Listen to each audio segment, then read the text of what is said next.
Como nós vimos, as Escrituras dão um testemunho de Jesus. E as Escrituras carregam essa revelação gradual e crescente de Deus aos homens. Mas como é gradual e crescente, ela teve a sua utilidade circunstancial no momento em que foi dado, tem a sua utilidade histórica mais extensa e tem a sua utilidade e validação eterna naquilo em que ela dá testemunho do que Jesus ensina. Isso dura para sempre. O mais, dura como testemunho do tempo, da época, da fala de Deus junto ao povo numa dada circunstância da história, mas está circunstancializada no espaço-tempo. É apenas aquilo que é testemunho do ensino de Jesus, indicativo do espírito do ensino de Jesus e das práticas de Jesus, é o que do Velho Testamento fica perenemente como palavra eterna de Deus, porque Deus só tem uma palavra. As Escrituras contêm a palavra única de Deus como testemunho acerca da esperança voltada para Jesus. Porém, a única palavra de Deus é Cristo. Aí você diz, você está dizendo que Deus só falou em Jesus? Não, não é isso que eu estou dizendo. Eu estou dizendo é que tudo que fala acerca de Deus na vida é Cristo. É Cristo. Cristo, o Cordeiro, este que é a expressão exata do ser de Deus, como diz a Escritura em Hebreus, é anterior a Jesus. Jesus é o nome histórico desse que é eternamente. É o nome histórico dado há 2000 anos atrás. Mas o Cristo de Deus é eterno. O Cristo de Deus precede todas as coisas. Ele é a luz original, essencial. Ele é o Cordeiro imolado antes da fundação do mundo. Ele é a garantia do perdão dos pecados antes de haver criação. É no escopo desse amor e dessa graça que tudo é criado. Portanto, em Cristo, a criação não precede a redenção. Em Cristo, a redenção, o Cordeiro, o perdão, precedem a criação. Antes de Deus criar, o que seria criado já estava incluído na graça do perdão. Ora, a Escritura contém esse testemunho. Antes de Jesus, o Cristo, e depois de Jesus, o Cristo. Depois de Jesus, o Cristo começa aqui em Mateus e prossegue. Esse é um ajuntamento de livros feito pelos homens. É uma coletânea que levou em consideração o que os judeus tinham coletado e guardado, preferencialmente chamaram de cânon, de revelação, de algo separado, porque se cria que ali estava contida e manifesta a palavra de Deus.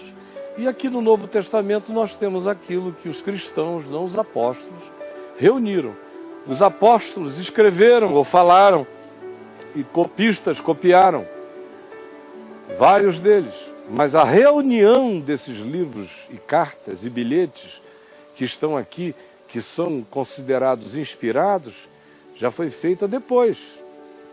Ora, existem outras falas acerca de Jesus, mais ou menos do mesmo tempo, no período pós-cristão. Nenhuma delas tão próxima de Jesus historicamente, por exemplo, como o Evangelho de Marcos, ou como a primeira carta de Paulo aos Tessalonicenses, que provavelmente dos textos que estão aqui no Novo Testamento mantidos, seja o que foi escrito mais próximo da época em que Jesus foi assunto aos céus. Mas, dentre as narrativas dos evangelhos, é Marcos a que chega e guarda essa maior proximidade. Tudo mais vem depois. Os chamados evangelhos apócrifos, que também falam de Jesus, ou de uma certa forma de ver Jesus, já foram produções da metade do segundo século, já no início do terceiro século. E já foram produções de seitas, de grupos derivados da compreensão mais próxima do significado de Jesus, mas que não estavam tão próximos, já tinham feito suas viagens filosóficas, como por exemplo, você lê um livro como o Evangelho de Tomé. É nitidamente um evangelho de inspiração gnóstica, a seita dos gnósticos, que tinha variações, não vou falar das variações, mas é um espírito dual, onde a matéria fica de um lado e o espírito é separado de maneira superior à matéria.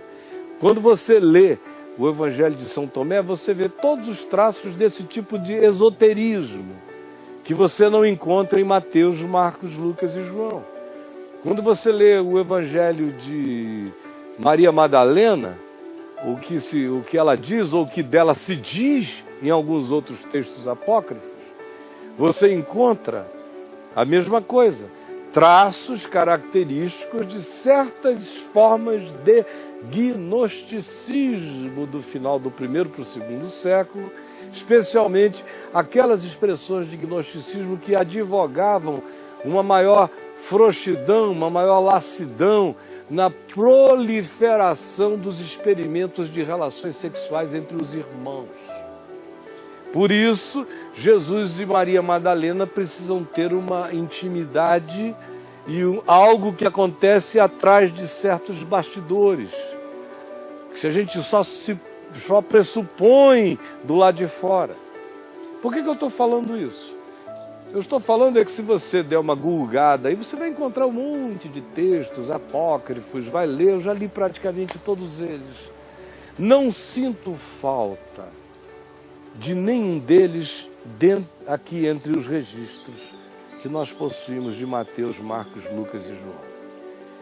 Eu vejo nesses quatro aqui uma coerência total entre eles mesmos, uma coerência total deles com o testemunho do Cristo que se dá no Velho Testamento, uma coerência total deles com o que segue a eles próprios nas cartas dos apóstolos e uma coerência total deles com a melhor sabedoria do entendimento e do significado do relacionamento humano. De modo que eu não sinto falta de nenhum dos outros. Eu acho todos os demais que não estão aqui esotéricos, infantis, subjetivistas e completa e explicitamente a serviço de uma ideologia religiosa. Seja qual seja a natureza dessa ideologia, a maioria das vezes é a expressões diversas do gnosticismo. Ora, eu estou dizendo isto porque nós vamos precisar aprender a separar e a pormos de um lado o que seja a revelação que chega para nós de modo escrito. No Velho Testamento. No Novo Testamento nós temos textos escritos acerca do Jesus histórico. Todavia, o Jesus histórico não habita entre Mateus e Apocalipse. Aqui eu tenho um testemunho minucioso, como Lucas, que escreveu 2 livros aqui, diz. Testemunho minucioso, averiguação dos fatos desde a sua origem, em ordem, em sequência, para ficar claro o entendimento do caminho das coisas que Jesus começou a fazer e ensinar entre nós. É o que Lucas nos diz. Mas é só isso. Você lê o livro de Atos dos Apóstolos ou Cartas dos Apóstolos, em momento algum eles mandaram a gente cultuar o livro passado e nem tampouco nenhum deles tinha ideia das cartas, de que as cartinhas que estavam mandando para uma igreja aqui, outra igreja ali, por mais que eles tivessem certeza da inspiração, como Paulo fala aqui, sei que por mim fala Cristo, eles jamais imaginariam que isso ia ser tratado por nós como escritura sagrada. Botar num livro junto com a Torá do Velho Testamento, isso nunca lhe passou pela cabeça de nenhum dos apóstolos. Por quê? Porque eles sabiam que o texto, por mais inspirado que fosse, não era a palavra. Por mais inspirado que fosse, não era a palavra. A palavra, eles tinham certeza, era uma só. E a palavra não era um livro, a palavra é uma pessoa. A palavra não é uma concreção diariamente apresentada. A palavra é espírito, a palavra é vida, a palavra é entendimento.